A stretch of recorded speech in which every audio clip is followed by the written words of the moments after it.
Kenapa harga saham bank turun? Padahal perbankan merupakan sektor yang paling stabil. Apakah ini tanda bahaya atau justru kesempatan buat kita investasi? Yuk kita bahas bareng. Investor asing lagi banyak jual saham. Dalam sebulan terakhir, investor asing udah jual saham-saham bank besar Indonesia.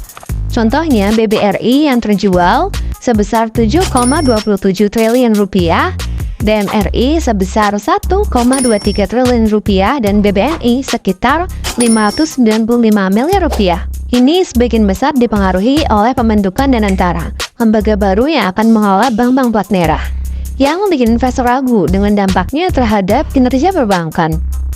2. Pasar global lagi nggak stabil. Gak cuma Indonesia, pasar global juga masih bergejolak. Misalnya The Fed, Bank Sentral AS yang lagi menaikkan suku bunga. Hal ini bikin investor lebih milih untuk menarik dana dari pasar negara berkembang, termasuk Indonesia. Perubahan suku bunga ini berpengaruh ke pasar saham. Jadi, kalau suku bunga naik, saham bank cenderung tertekan. 3. Investor masih ragu sama pertumbuhan bank. Sebenarnya, fundamental bank-bank Indonesia masih cukup solid. Bank-bank besar seperti BRI, Mandiri, dan BNI punya kecukupan modal yang sehat dan penyaluran kredit juga tumbuh. Tapi, investor sering menilai prospek masa depan berdasarkan ekspektasi pertumbuhan laba. Jika labanya tumbuh lebih lambat dari sebelumnya, investor bisa berpikir 2 kali sebelum membeli saham bank tersebut. 4. Investor besar lagi rombak portofolio.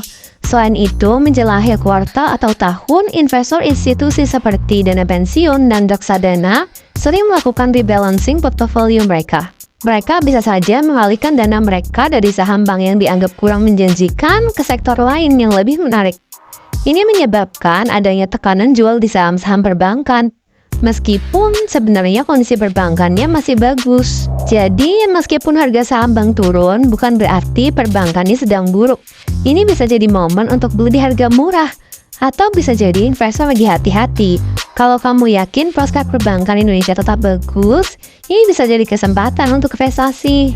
Tapi, kalau masih ragu, lebih baik pelajari lebih dalam dahulu ya. Menurut kamu, ini peluang atau ancaman nih? Tulis pendapatmu di kolom komentar. Jangan lupa like, subscribe, dan nyalakan notifikasi biar nggak ketinggalan info menarik lainnya.